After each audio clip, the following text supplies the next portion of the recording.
नमस्कार भाई दोस्तों, आप में से कितने लोगों ने सोसाकी को पढ़ा है ये तो हमारे को नहीं पता। लेकिन जो सोसाकी में लिखा हुआ है वो सच होता जा रहा है।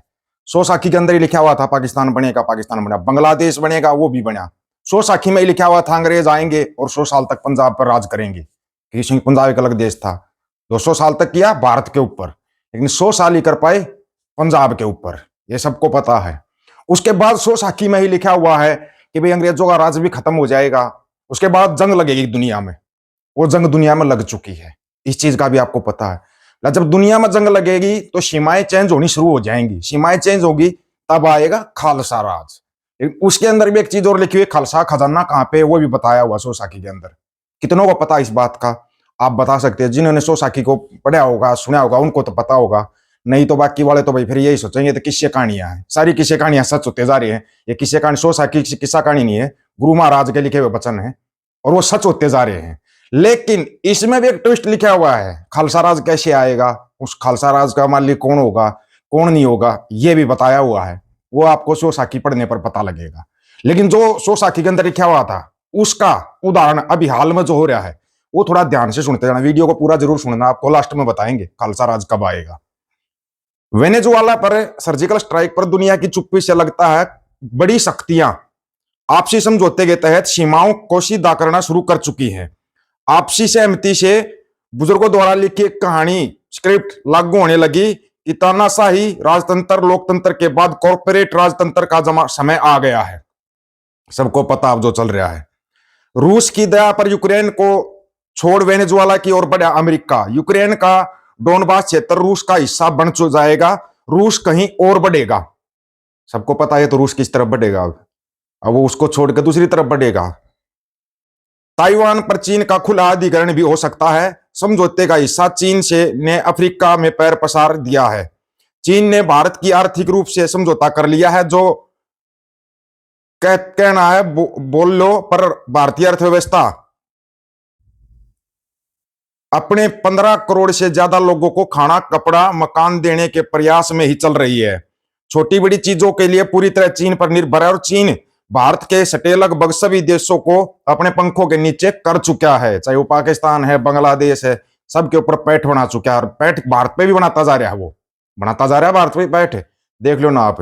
अभी घाटी में एक और नया गांव के गांव बसा दिया उन्होंने, गांव के गांव। लेकिन आप लोगों को समझ में नहीं आएगा।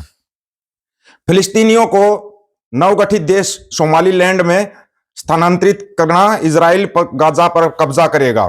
जबकि वेनेजुएला का तेल मध्य पूर्व के तेल से कहीं अधिक खराब है। लेकिन अल्बर्टा के तेल शेड्स की तरह इसे परिष्कृत करने में बहुत लागत लग आती है। इसलिए वेनेजुएला का तेल ज्यादा नहीं बिकता। तेल का भंडार सबसे बड़ा है वेनेजुएला के अंदर। यही कारण है कि 50 साल पहले अमेरिका ने इसमें रुचि कम कर दी और मध्य पूर्व में कैंप लगाया था। लेकिन अब समय बदल रहा है। परिस्थितियों में इसकी भी जरूरत है। मध्य पूर्व में तेल का भंडार कुछ सालों में समाप्त होने वाला है। आगे जाकर अमेरिका पाकिस्तान का तेल भी निर्यात करेगा, जो कराची के नीचे मिलता है। पता होगा ना पाकिस्तान में भी तेल मिलता है। नहीं पता था, बहुत कुछ चीजें पता लगेंगी आपको। अमेरिका फैसला करेगा ईरान पर हमला करना है या ईरान को सिर्फ डराना है। अभी ईरान के अंदर क्या चला हुआ है, यहाँ पर बार बार खबरें आ रही है। वहां पर इंटरनेट बंद कर दिया गया है, बिजली पानी सब कुछ ठप कर दिया गया है। वहां पर मांग की जा रही है सत्ता परिवर्तन।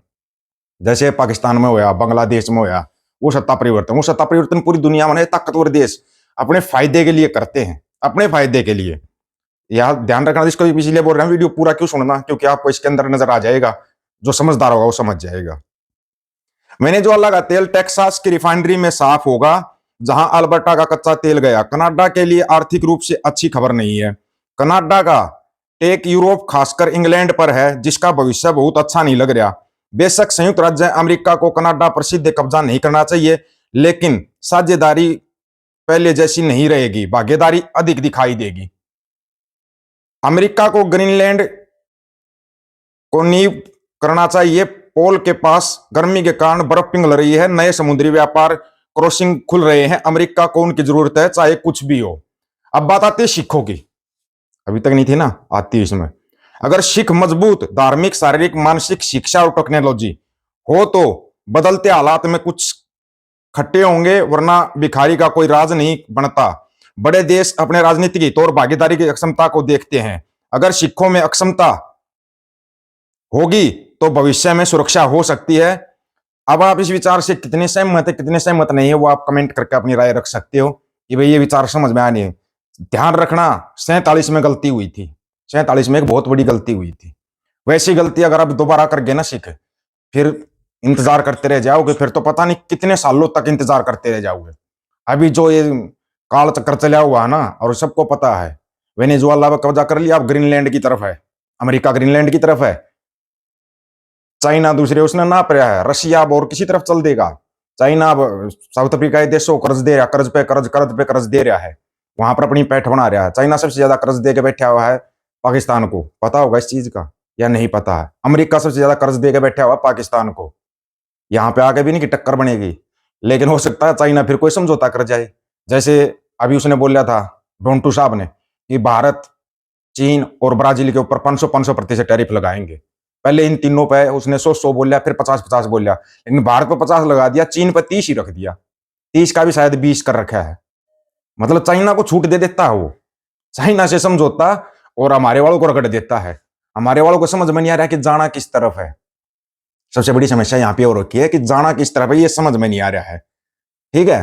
और जो खालसा राज की बात चली ना, सोसाइटी के अंदर लिखा हुआ है कि एक मलेच्छ खालसा आएगा, वो खालसा राज कायम करेगा। मलेच्छ खालसा क्या चीज होती है आपको पता है?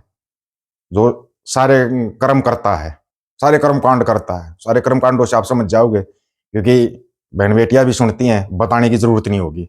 वो था मलेच्छ खालसा। अब मलेच्छ खालसा का इंतजार है, किसका इंतजार है ये हमारे को नहीं पता भाई।